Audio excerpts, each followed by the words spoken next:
माझा सिटी न्यूजमध्ये आपल्या सगळ्यांचं पुन्हा एकदा स्वागत। बातमी आहे नाशिकमधली।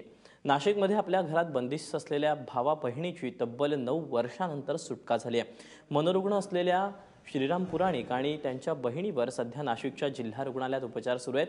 त्यांचा सांभाळ करणाऱ्या वडिलांची प्रकृती खालावल्याने शेजाऱ्यांना संशय आला। त्यानंतर गेल्या अनेक वर्षांपासून बंद असलेल्या वाड्यात शेजारी घुसले आणि त्यांना हा सगळा प्रकार लक्षात आला।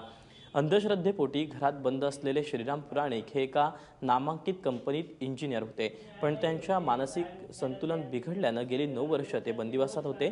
घरातून सुटका झाल्यानंतर आता त्यांच्यावर उपचार सुरू झाले असून त्याला ते चांगला प्रतिसाद देत असल्याचं डॉक्टरांचं म्हणणं आहे।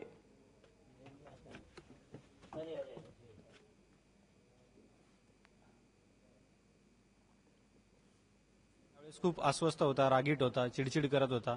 औषधोपचारानंतर तो आता बऱ्यापैकी शांत झालेला आहे। बरेच दिवस आंघोळ वगैरे नसल्यामुळे स्वच्छता नव्हती आणि ती मुलगी जी आहे तिच्यामध्ये जसं ड जीवनसत्व, प्रोटीन डेफिशियन्सी किंवा इतर डेफिशियन्सीजमुळे दिसणारे जे लक्षण आहेत त्यांचं प्रमाण जास्त आहे।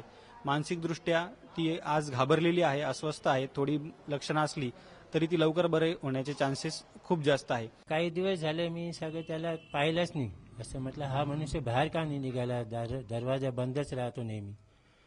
तर माझ्या मनात आलं असं आपण एकदा उघडून पाहू, कारण 5-6 दिवसापासून सारखा दिसला नाही तो।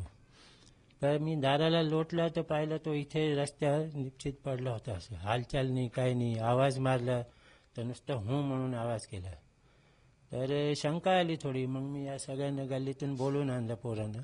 म्हटलं चला बघू आतमध्ये काय झालंय, कारण तो जर मेला असता 2 दिवस अजून लक्ष नाही दिलं असतं तर 3चे 3 मेले असते मग ते।